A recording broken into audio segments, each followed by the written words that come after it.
আসসালামু আলাইকুম এভরিওয়ান, কেমন আছেন সবাই? আশা করছি আল্লাহর অশেষ রহমতে দেশে এবং দেশের বাইরে যে যেখানে আছেন আলহামদুলিল্লাহ ভালো আছেন।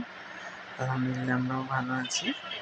আজকে একটি রেসিপি নিয়ে আপনাদের সামনে হাজির হয়েছি। তো আজকে আমার রেসিপিটা খুবই বাঙালিয়ানা খাবার, সহজ রেসিপি।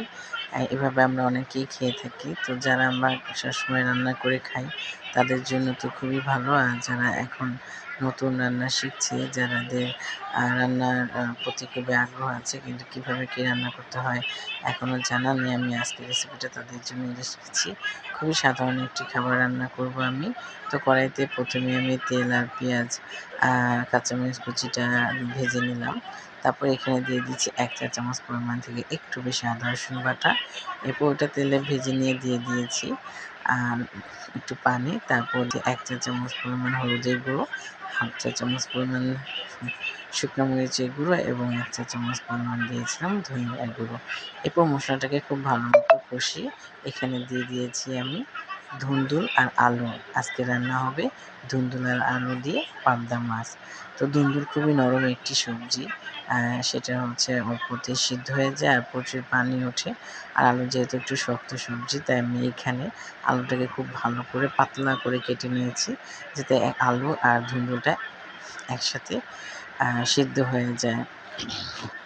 তো আমি খুব ভালো মতো নেড়ে দিয়ে এটাকে এখন রেখে দেবো, কষাতে থাকবো যে আলু আর ধুন্দুল যখন সিদ্ধ হয়ে আসবে তখন এখানে আমি দিয়ে দেব পানি।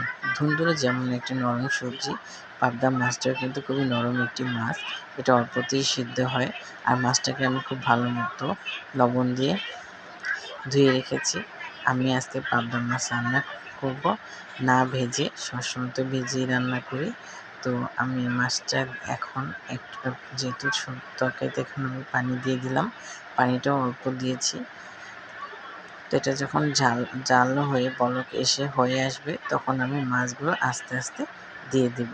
তো এখন এটাকে মানে ভালো করে মশলাগুলো নেড়ে চেড়ে দিয়ে জালটাকে বাড়িয়ে দিয়ে একটু জাল করে নেব। জাল করে নিয়ে তারপর আমি এখানে দিয়ে দেব মাছগুলো। এই তো আমার তরকারিটা হয়ে এসেছে।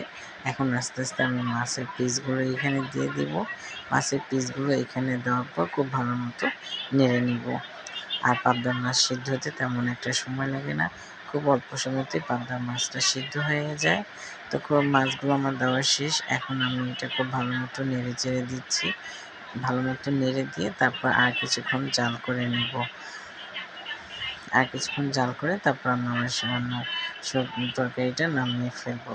তো আমার আজকে এই খুব সাধারণ একটি খাবার কেমন লাগলো আপনাদের কাছে জানাবেন অবশ্যই। আমার রান্নাটা প্রায় শেষ, আমি এখন এটাকে নামিয়ে ফেলবো। তো আশা করছি আপনাদের কাছে ভালো লেগেছে। ভালো থাকবেন সবাই। আল্লাহ হাফেজ।